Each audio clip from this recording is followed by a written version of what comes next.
live. All right, we are live. Welcome to the Side Action, episode 21 of season 6. My name is Jim Weglars, aka Wegs. You can follow me at Wegspool on Twitter and on Instagram. And I'm Coop. You can check me on Instagram at Dalton Cooper, on Twitter at Mr. Grumpy Gills. And again, we are the Side Action Pod. We are live on location with a beautiful backdrop. Yep. Are you excited to be here? It's awesome. Welcome to Gulfport. Welcome to Gulfport. We're here. We had a kind of a rainy day yesterday, hence we didn't tape. But we have a beautiful morning here in Gulfport. We had to turn down the Beastie Boys for a couple minutes. Some Our guy sabotage. Kyle was kind of getting us revved up, and then there's a first game of the day over here on Court 1 as we record right now. Yeah, shout out to everybody back home in the snow. It's a nice 67 degrees, nice humidity, like 10 mile an hour wind. So shout out to all the folks braving the elements in the Midwest right now. Yeah, sorry everybody. we left, and I heard there's about 8 inches of snow back there. So Oh my God, really? Ohio got somebody three sent me a to picture. four. It looked pretty bad, but hey, we'll get back to that eventually, and you guys can tell us what happened. But yeah, so we're here. We have the Gulf behind us here. Gulfport is on the St. Pete side of the Tampa St. Pete area. So this is my third year coming here. It's a nice time. There's a little bar strip here. Our Airbnb is literally like a block away. It's very nice. So I mean, you've been this 2 years now. Yeah, it's my second year here. You can't beat this place, honestly. Yeah. When the weather's nice and you want to play some ball and just have some social life as well, yeah, Right. you can't beat it. It's very reasonably priced, and it's a retirement community. The happy hour started at like 3. Yeah, $4 beers or $3 beers. Heck yeah. It was $3 Mai Tais yesterday. That Oh was, my God. for some, that was dangerous. Others, we were braving the elements in the rain yesterday. But Oh, yeah. today we got a good day, so we're gonna get some games in, and Talk some yeah, football. exactly. So I don't know. We could talk about what happened. We did hit Beauty Bar last week. Remember We that? did, yeah. Beauty Bar was a good time. Shout out to Lee. That was just such a good call on Yeah. on the location. Sorry, I don't know why. That was Yeah, it was the Lee. It was the Ace Lee fan or Lieutenant Cav's ACL Send off. farewell tour. Yeah, farewell tour. I like that better. He's getting something done in a couple weeks, so we had to make sure he got a dance in. Yeah, ladies' night too. Hey, lady Oh DJ, my all gosh. female artists too. It was a All good time. female artists for we were there for like 3 hours. It was a lot of fun. Sweating my ass Somebody off. was Oh my really God. sweating of the two of us, and you're like, do you want some water? No, I'm good. That was good. I'm hydrated. You're sweating like a Yeah. champ. Yeah. But, I wasn't lying to you. I was I know. hydrated. and then we got some really frigid temperatures. We got to watch some games and Oh, yeah. get into those. But yeah, so we're excited to be here and jumping in live. This is live on location. If we can get this, it's hard to see this screen as we've discussed, so we'll do our best here. Yeah, do you want to start the shed for us this week? Yeah. I feel like you got a pretty good. Honestly, you kind of took my shed. Sorry. I was going to add him to the list, but I appreciated you putting that on there. But I'd love to hear your rant about. Yeah, so who am I taking to the shed? Well, obviously, we'll discuss the games. You did quite well this week. One of the situations that I didn't think would happen necessarily was that Green Bay would just score at will on the Dallas defense. Okay, you can take those sunglasses. So I believe, at first I was like, I was at a family party, admittedly, so I didn't see all the action. But when I looked at the phone, it was 27-0. I was like, what the hell is going on here? And then I saw a lot of the replays, and even when I saw the third quarter, there were guys running wide open all goddamn day. I'm like, this is a defensive breakdown after defensive breakdown. But then I kind of put together, Dan Quinn is in for some new jobs, and maybe he wasn't quite as focused on the game plan against Green Bay, whereas Matt LaFleur took him to school. So Oh yeah. Dan Quinn, you were in the shed. We could probably add Jerry Jones now because he did keep Mike McCarthy, which I cannot believe. I thought for sure they'd fire him, but so let's add Jerry Jones to that. But in the interim, it was Dan Quinn and his terrible defensive game plan. Yeah, and I mean, at the end of the day, too, I'm taking Mike McCarthy because at the end of the Sure. day, he's the one that oversees that game plan. He's the one that's supposed to be making sure that everybody's on their P's and Q's, they're ready to play. And I think to your point, I think Dan Campbell might have been a little, or Dan Campbell, Dan Quinn might have been a little busy building his staff for Seattle or maybe a future head coaching job that he's going to take. So, Yeah, I don't know how you hire him after that, but yeah. Yeah, no kidding. But yeah, we're gonna start with Mike McCarthy on my end, and then I don't know if you saw this, but after the Steelers lost in Buffalo, there was a reporter that was gonna ask Mike Tomlin a question about his contract, and he walked out halfway through that question. So we're gonna take that reporter to the shed. I can't remember her name. She works for ESPN, so Right. forgive me, but shout out to her. She's in the shed, obviously. It was a big hit on Twitter. For sure. And then obviously the Toronto Maple Leafs, we're taking them to the shed this week. Okay. I don't obviously know you're not really taking the puck ball. I'm not a puckhead. Yeah, that's perfectly fine. But the last 3 games they did win last night. Ironically enough, Okay. they were down 2-0 and came back and won 4-3. Nice. But the previous 3 games they were up 2-0 and have lost all 3 of those games. So they're supposed to be a Stanley Cup contender this year. They're the first team in the wild card right now. They're not even in the division race at the moment. So it's just I'm taking them to the shed. I feel like the expectation is so high for this organization that they should be able to be playing a little bit better than what they are for sure. For sure. And then we'll end with the Eagles. The Eagles, really? Yeah, the Eagles are in the shed. They're worse than the shed, honestly. They're in fucking hell right now, I would say. Yeah. But yeah, they started obviously 10-1. They went 1-5 down the stretch. Monday night alone, and they're beat down by the Buccaneers. They had 13 missed tackles alone on defense. Yeah. It was the highest missed total tackle from PFF since 2020. So it's been 3 years or 4 years now since somebody's defense has tackled worse than that. So yeah, they weren't good. They were not good. It was a nightmare. They were not good. So what about the Club Dub? We got Club Dub this week. Oh man. Well, it's a pretty exclusive list actually. So this week we're going to add Jason Kelsey. Yeah. Even though we took the Eagles to shed, we can still give a shout out to Jason Kelsey. Sure. Arguably the best center of all time. Depending on who you ask. Yeah. 13-year career, I believe, or 14-year career. I think he announced that he was going to Super Bowls, right? Yeah, 2 Super Bowls. He announced he was going to retire. So shout out to him. We wanted to give him a little bit of credit. He's got a good podcast with his brother and so on and so forth. So we also wanted to give a shout out and clubbed up to playoff rookie quarterbacks this week. So well. CJ Stroud and Jordan Love combined for 6 touchdowns, no interceptions over the weekend. Who needs experience? Yeah, no kidding. They looked in control. The moment never looked too big for either one of them. I don't know what you can say about Jordan Love just destroying that defense. So, yep. I think the Houston game was a little more up and, a little more probably leaning toward Houston. Yeah. You could see Houston, but to see the Packers go in there, it's the first 7 seed to ever win against the 2 seed since the format expanded. So, shout out to them. And then the Pacers, we're putting the Pacers in Club Dub. So they acquired Pascal Siakam the other night in a 3-way trade with the Pelicans. And the Raptors, of course. That's a nice move. Yeah, they're going to pair him with Tyrese Halliburton, who's having a great year. He's got a hamstring issue right now, but they expect him back in a couple weeks, maybe around the All-Star break. So, yeah, look out for the Pacers. You might want to put some future money for them maybe to win the East, or if you really want to get frisky, the NBA title. So nobody does basketball in the state of Indiana. Over the Celtics. But okay, yeah. I got you. I mean, that's good odds. Never know. Good odds.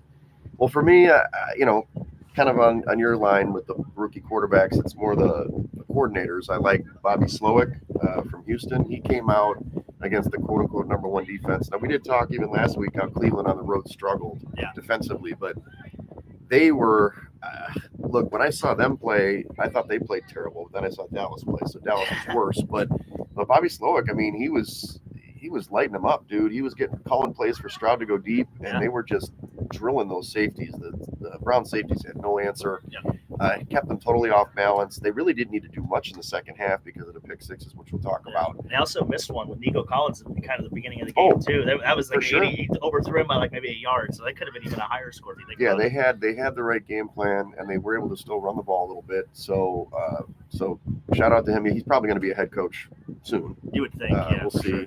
And then for me, Puka Nacua, we talked about him periodically throughout the season. The rookie receiver for the Rams.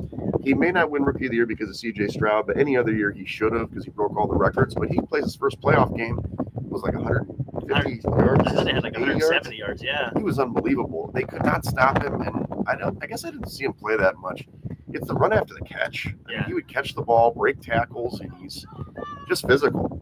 For a rookie, he really got it done. So that 5th rounder really paid off for the Rams. And welcome in. Do you know where he came from? You know what school? BYU. Yeah, well, actually, he played at 2 schools. Okay. It was, I think, USC then BYU. Yeah, I believe so. But yeah, he looks bigger. And like when you see him on TV, he looks huge. Like So he said, I don't know if you heard of the broadcast. They said that he's like the 4th or 5th, sibling in the family.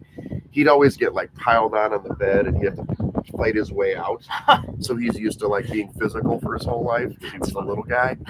So it paid off. Nakua family, good job. And so yes, we've got look at that. I put 2 people in Club Dub this week. Be proud. Heck yeah, it's getting a little crowded over there. Yeah, it's good. You're good to get security to keep everybody wrangled in. That's right. Well, let's go over. You had started the stat of the week. You have a stat of the week. Yeah. Here's your stat of the week for you, by the way. So LeBron James played Wednesday night. And this stat popped up. Do you know what percentage of all-time players that LeBron James has played with in the league? Played with or against? Sorry. Wait, what percentage of all time? What percentage of the total league all time has LeBron played with or against? That's currently in the league, you mean? No, just all time. I don't know. 35% of the league. Really? Yes, I couldn't believe that. He spanned 20 years. Yeah. Right? So I just thought that was an incredible stat. I just wanted to add it in there, a little brain buster since we're kind of out of college football, and so. But yeah, I thought you were going to say some sort of stat of the week of how many girls were licking their nipples last night. No, that was technically only a half because I think she hit me like in the middle of my chest. But I don't even know what that. Yeah, what was that game called, by the way? Well, we were playing this game last night. It was a drinking game called Pinochle, but then I think you switched to Caliente or something. Yeah, I think it's the Caliente version of the game. Which is the game is basically a bunch of random. You put everybody's name in. It's basically truth or dare. It's truth or dare, but it's set up by AI, and then they say, Dalton, tell Wags to do this to somebody or take 2 penalties, which is drinking. So. Yeah, it was a wild one last night. Yeah. Sorry, I forgot to put that at the top. I just slipped that in there. No, that's okay. Well, we got to see like a lot of sexual positions examples. There was a top sexual position discsion. But there was a couple some pillows demos. got violated. Yeah, a couple pillows. Definitely. Not just there. pillows. Those are pillows, pal. No pillows were harmed in the making of this podcast. All right, sorry for that aside. Let's get to the revision of the wild card weekend, pal. So hey, this was interesting. 5 out of 6 of the home teams won. So the home field advantage that kind of eclipsed over the course of the season, came to fruition in the wild card, except for your team, the Packers there, which is funny. When I heard the stat, I don't know if you heard the stat, that they had won 6. The Jerry's World Open, whenever it opened, the Packers are now 6-0 in Jerry's World. They have more playoff wins in Jerry's World than the so it's almost like a home. Yeah, the Cowboys. Especially for Aaron Jones. I'm surprised he didn't make your. Actually, Aaron Rodgers has more wins in that stadium in the playoffs than Dak Prescott does. That's sad. That's pretty terrifying. And then, ATS, the Dogs came through. They were 4-2 on the weekend, and then the totals were split though, 3-3. So a little bit that kind of normalized. And as we go over the week, we talked about Houston. They kind of lit it up. Nice work on that one. I should have stuck to my, whatever. You did a good on that one. But Cleveland, they just didn't have it. And then, unfortunately, Joe Flacco in the second half throwing those 2 pick sixes in a matter of, 30 seconds. It seemed like it's game time. That did them in 45-14, not even close. And I'm really hoping, I know it's supposed to be a regular season award, that win kind of eclipses Stefanski for D'Amico Ryans for me and on my ticket there. A little selfish. Yeah. Oh, you have D'Amico Ryan coach there? Nice. Yeah, 10-1. I did it the day before they played the Colts in the end of the season. Both him and Steichen were the same. So I kind of basically bet on Houston in the game. Yeah. And thinking, well, that's going to help vault them, and then they won this game, so I'm feeling pretty good about that. Yeah, I mean, they could go into Baltimore and win. They played them earlier this year. You just never know, which I'm sure we'll get into. Yeah. So. And then Kansas City, obviously, they were one of the only favorites that kind of looked good. We kind of talked about, I'm sorry about your Dolph out situation. Their cheeks, unfortunately. But yeah, it never really was close. They had a Tyreek Hill touchdown long, but other than that, it was a 26-7 beatdown. In fact, it should have been 40-7. They just couldn't. They kicked 5 field goals in the game, and you talked about the field goal prop last week. So yeah, good job, Chiefs. They advanced, and they're going to play their first road game, which we'll talk about.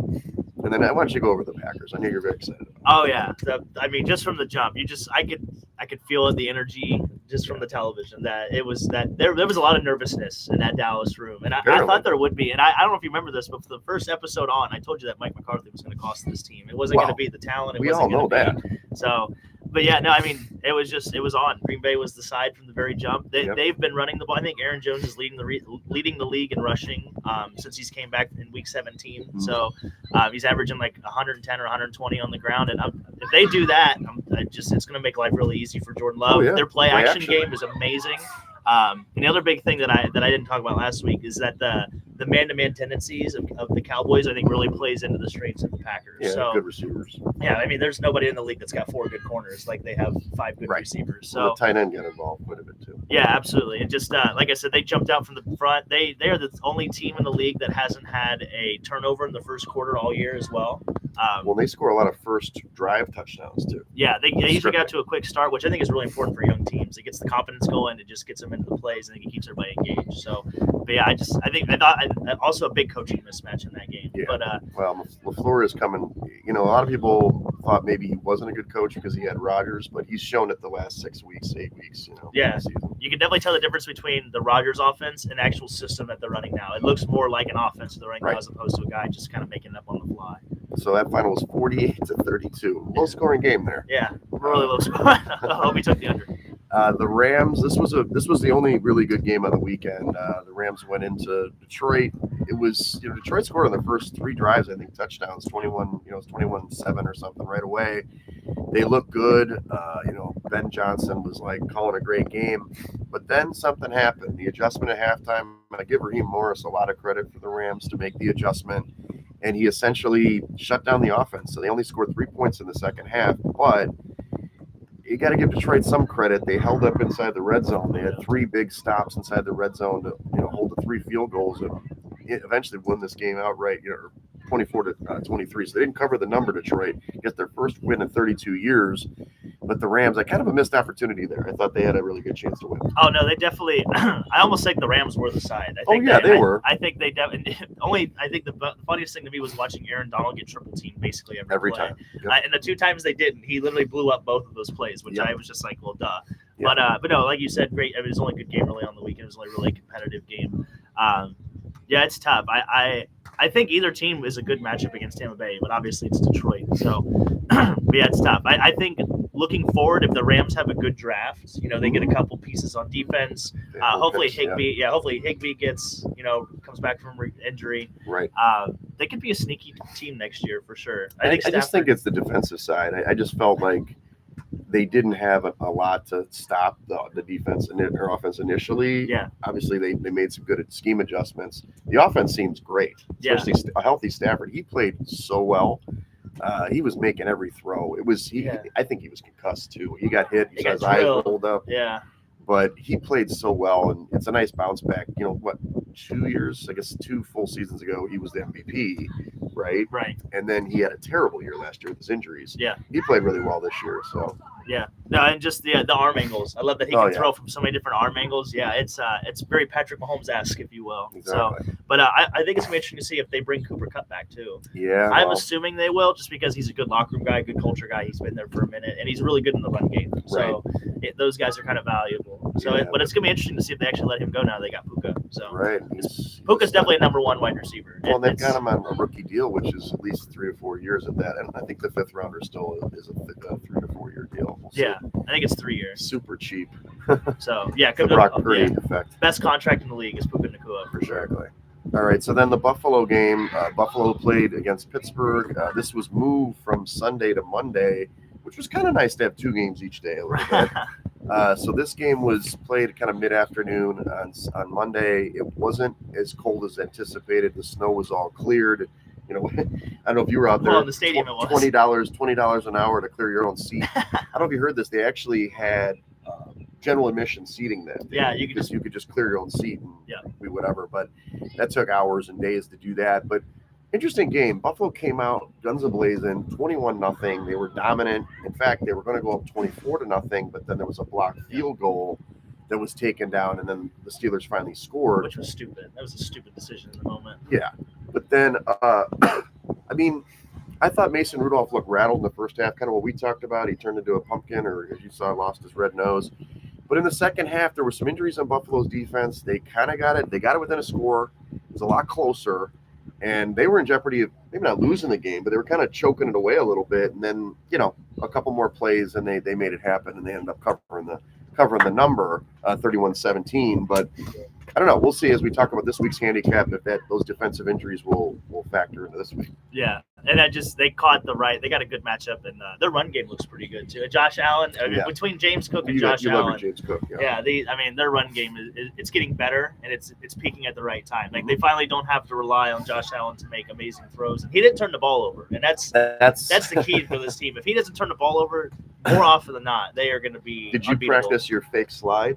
Yeah, Kenny Pickett style. I mean, he had that it was funny because I was watching the game. I'm like, oh, he's gonna slide because he got the first, and then he he didn't really go down pulled, that far. like, yeah, it was he just kind of kinda like a crouched, head and yeah. shoulder like thing, and then he went for the full 51 yards for a touchdown. That's That about was a top great end play. speed too. He pulled away from that defensive back. I was worried he was going to pull a hammy, but he's an athlete. No, that was the punter. Yeah. Oh yeah. Yeah, that's tough. But they say he's like a 240-pound Mack truck out there, and he's just when he plays like that, he's incredible. He's one of the most fun guys to watch in the league. So we'll see what happens. And then the last game, you mentioned the Eagles went to Tampa, 3-point favorites. I don't know. Tampa came out, great scheme. They were moving the ball. In fact, early I thought they left some points on the table. They kicked some field goals instead of touchdowns. If they could catch it, it'd have been over in the first quarter. Well, yeah, Mike Evans. And then it was 16-3, but then they got a late touchdown for Philly, so it was a reasonable margin, 16-9 at halftime. I'm like, man, is Tampa going to lose this game? They should be winning this game by a lot more. No, never fear. The Eagles defense just sucks, and they couldn't tackle anybody. Had that one big play by the rookie. I can't remember his name. He just went to the house, on the sideline. He ran it up the field. Yeah. Nobody tried to tackle him. But Trey Palmer, that guy was good. And then so they win this game easily, 32-9. I thought that the biggest mismatch was they had no answer for the blitzing defense for Todd Bowles. They had no chance. None. The one time they actually had a good play was Devontae Smith, and they actually brought the tight end in to help block. Every other blitz that they brought, they never brought the tight end to block, which makes no sense because I feel like that's like day one stuff. Day one, you got to chip. You got to chip. Well, at least you got to give yourself a chance to backpedal and get rid of the football. Like if you don't even give yourself a chance to get rid of the football, then what are we doing here? So, yeah, it doesn't make any sense. There's something going on chemistry-wise in that locker room. Obviously Sirianni's going to stay. I'd imagine 2 new coordinators, coming next year. Well, they haven't made announcements that he's going. No, I know we talked about maybe he'd lose it, but it doesn't seem like it. I think there's going to be new coordinators for sure. They need younger guys at the secondary. That's for sure. Yeah. Those Bradbury's sucks. Bradley Roby, man, those guys and it's not even that. It's just effort. They, I don't know if you bad angles. Did you watch the Manning cast or not? Yeah, I watched the Manning cast. I watched a little bit of both. Yeah. So Ray Lewis was on there in the fourth quarter when they were getting kind of eviscerated late, and he's like, "Look at this. You have to make a cup. 3 guys are supposed to surround the runner, and they're all trying to make individual play, just kind of making swipe plays, and they don't surround the guy, and the guy went to the house. But it's all about attitude, and nobody's running to the football. So. Yeah, defense is all about effort, and so Matt Patricia. Yeah, right. He sucks too. I almost think they might have lost the team when they did that. I mean, because they had played a gauntlet. They had played 5 good teams. So the fact that their defense wasn't playing that great, I mean, it kind of makes sense when you're playing like the Chiefs, the Bills, the Cowboys. Like you're playing these good offenses. And they were winning a lot of those games. Yeah. So maybe you're right. Maybe they were a little hasty with Sean Desai, getting rid of him. So anyway, and the Swift flop, whatever. Yeah, so. I don't want to talk about that. But did you end up betting some of the field goal props? Because some of the games had a lot of field goals. Some of them didn't. Like the Cowboys game barely had any. Most of them are usually at 3.5 or 4.5. This is total for the game. Yeah, total for the game. So I did hit the over for the Chiefs game, and then I hit the over for the Tampa Bay game. Okay. So nice. Well, you had a good weekend. 5-1. The blog 5-1. I want some money this weekend. Nice. All right, let's go to the divisional round.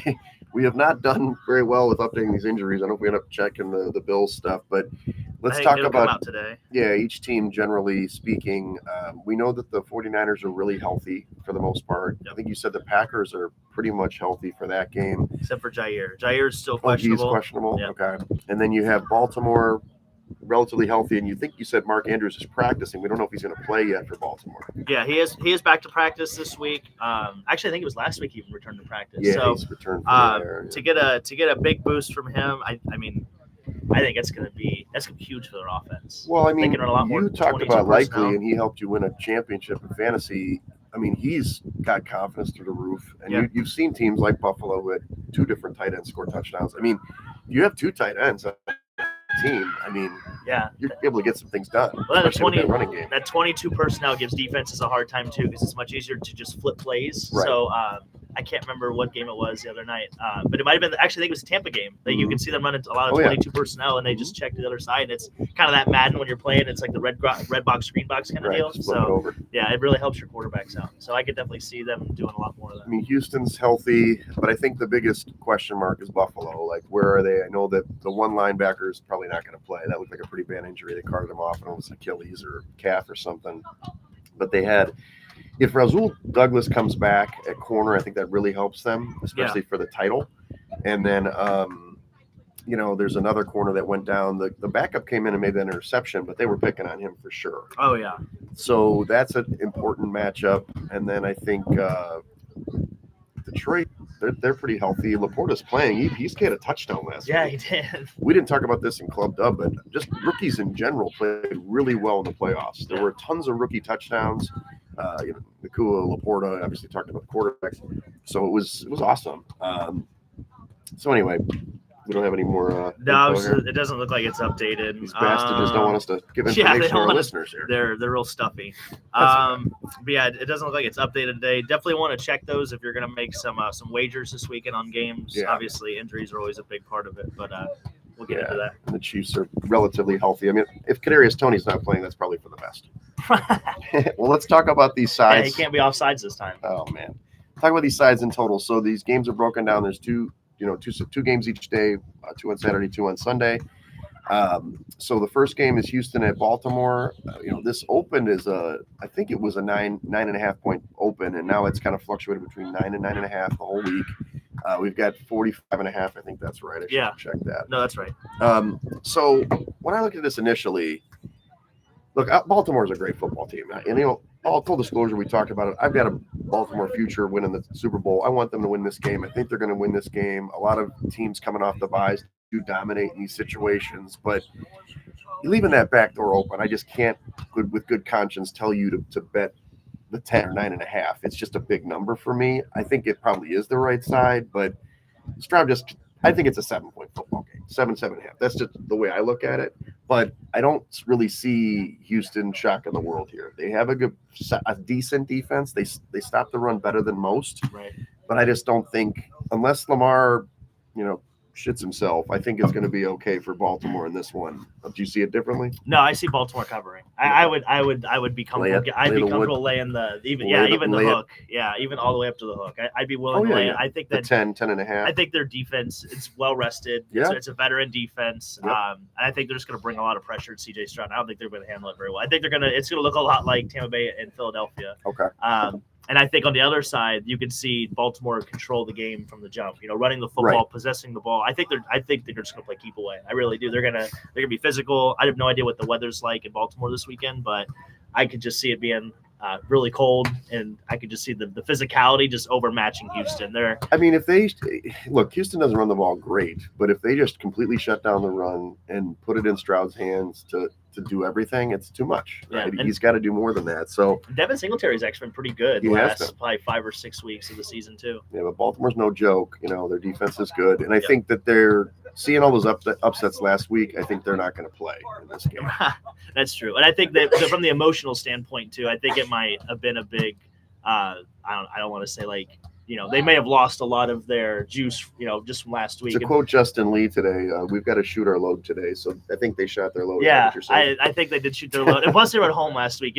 Rookie team going on the road. They're not going to be able to communicate as well. Yeah. Hostile environment. Baltimore's going to be rocking. I don't see how they could possibly slow them down. I think it's going to be a runaway train. So would this be the biggest shocking upset of the weekend? I think, man, this might be one of the biggest upsets of all time if that happens. I mean, you're talking 10-point underdogs here. Yeah. Rookie head the coach, next team rookie is quarterback. About the same. So I'm just asking. That's a good question. What upset would be bigger? Would Houston over Baltimore? Let's talk to the next game because it's about the same spread. So same day, evening game. That's Green Bay against San Francisco at San Francisco. It's down to 9.5 now. We opened at 10. It's hovering around that 50.5, 51 points total. So they're seeing some points scored. Most people believe that Green Bay is going to be able to score on this team because of the poor cornerback play for San Francisco, but I just don't think they're going to run the football like they could. I know that you love Aaron Jones, and he's had a great couple weeks, but they're going to stop him. And the other thing about Jones, that I'm not dogging him because, you always say that I'm mad at him because he didn't win my title, which he didn't. But he often has these huge games, 3 touchdown games, and then has a dud the next week. Probably because the defense says we're not going to let this guy beat us. Right. So that's what's going to happen. So that's the question is, can Love do it with his receivers without getting 150 yards or 120 yards from Jones? And I just don't think so. But you may think differently. Oh no, I actually like Green Bay in this game. I don't know if they're going to win, but I actually think the big X factor here is going to be the mobility or the legs of Jordan Love. Okay. So he's a younger quarterback. he does move in the pocket really well, but I think they're going to actually move him around the pocket this week. I could see him maybe not necessarily having design runs, but maybe some more bootlegs. Right. Get him on the edge, get those linebackers moving. I think 10's too much. Well, I wrote Bay this in my article. It's too much. The back door is open. Well, all the pressure as well is also on San Francisco. Sure, they're at home. They're favored. Yeah. Like everybody thinks this team. Everybody says this team is the best team in the league, Yep. by far from a personnel standpoint. Ratings So and all that. if Green Bay comes out first drive 7-0, I could see the collar getting a little tight in San Francisco. Kyle Shanahan has been known to shit the bed before. So, well, the biggest matchup, as we talked about even last week, is Joe Barry. Can Joe Barry, the defensive coordinator, slow down? I don't think Brock Purdy's that great, but they've got all those weapons for San Francisco. Yeah. Can they do what they did at Dallas, where they get out to an early lead, get the first touchdown, maybe put 10 points up in the first quarter, and make Purdy beat you? I mean, they're not going to abandon the running game in San Francisco. But my point is, put the pressure on. To your point. So I agree with you. I think it's too many points. Yeah. So to answer the upset question, clearly you think that Houston would be a bigger upset because you think Green Bay has a shot. Actually, I think Green Bay has a better chance of beating San Francisco than Houston does beating Baltimore. I think so too. So just from a personnel standpoint, from a matchup standpoint, I would lean more toward Green Bay. I don't think either one of them is going to win. It'd be cool if Green Bay won if I had to pick one, but. Yeah, I mean it's tough. Like, I have mixed feelings as I hate the Packers, but I think that, well, the bottom line is, if they do end up winning this game and then they maybe go to Detroit, if they get a little bit that's of defense, kind of crazy, right? Yeah, if they get a little bit of defense, this could be a Super Bowl team. Oh, for sure. Yeah. If their defense could play like we all thought it could. If they had gotten rid of Joe Barry at the beginning of the year, because I don't think he's a very good coordinator, right? Because they have pretty good guys, especially up front. I like Sean Gary and stuff. I mean, they got some players, but absolutely. We'll see. I just think that it's going to be a high-scoring game. I did put in the article it's going to be under the 50.5, which seems stupid, but I just don't think there's going to be a fair amount of points. 50 is a lot of points anyway, but you can see a 27-24 game. Yeah, something like that. I mean, it's right around that number. So anyway, let's move to Sunday. Probably a little bit more competitive games theoretically. Yeah. You've got Tampa, Detroit. Detroit's a 6-point favorite at home. 48.5 point total. Look, to me, I love Detroit. I've got them to win the NFC plus 10-1, which I can hedge next week, which is a great position for me. I'm really happy they won last week. I'm still a little confused. I know that Tampa, and this, I'm getting on your board now.